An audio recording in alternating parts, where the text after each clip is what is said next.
How does an artist translate the most private of experiences, anticipatory grief, the failing body of a loved one, into a shared public space?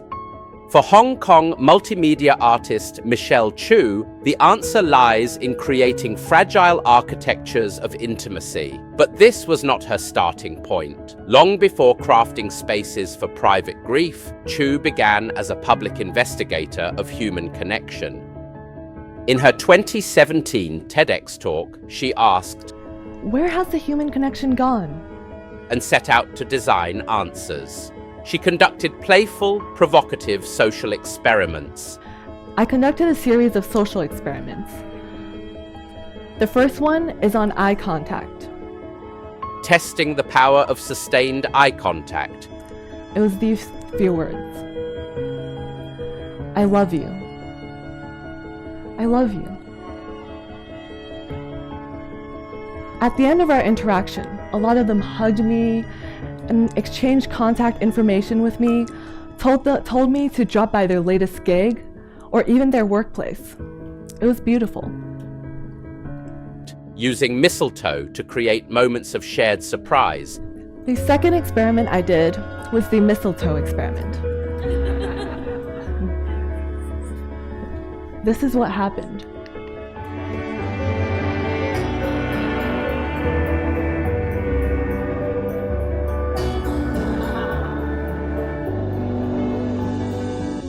And so, when I went up to these people, not everyone kissed.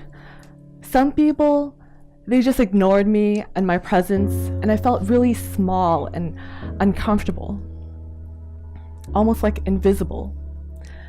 But for those that kissed, it was a magical moment. And scripting conversations with strangers through glass panes.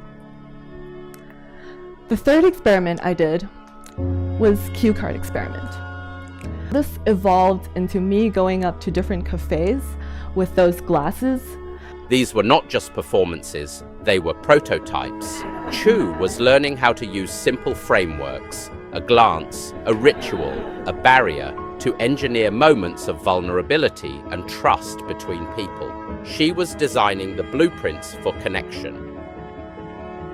This foundational work makes her 2023 solo exhibition, You Trickling, all the more powerful. Here, the artist turns the tools she developed for public connection inward.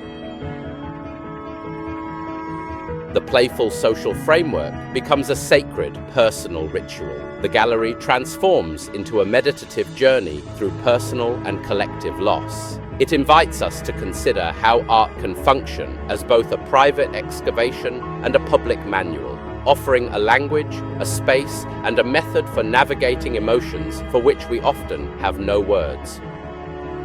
To understand You Trickling, we must place it within Chu's artistic evolution and Hong Kong's recent cultural climate.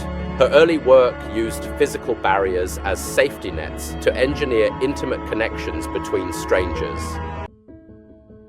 However, the compounding crises of family illness and the pandemic catalyzed a profound shift. Her work turned inward, using art making to process looming personal loss.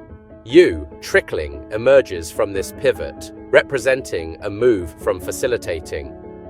Chu's exhibition is a masterclass in using multimedia to make the intangible tangible. We can analyze it through the semantics of grief, treating the body as both subject and material. My work explores themes of intimacy, grief, and somatic memory through mediums of participatory installations, street interventions, performances, and sculptures. The repetitive act of hammering metal to trace her mother's chemotherapy blisters is not just representation, it's embodied processing, a ritual of care and witness. As Chu describes, the process itself is a form of cognition. This manual ritual encodes time, care, and the physicality of anticipation directly into the object. The artwork becomes a tangible archive of a psychological state, allowing a viewer to physically encounter the artist's labor of grief. The power of You Trickling lies in its creation of a contrasted space within hypermodern Hong Kong. In a city of efficiency, Chu carves out a sanctuary for slowness and uncertainty. The curated journey is a designed ritual. This speaks directly to a collective need for spaces to process the compounded, often unspoken, losses of recent years.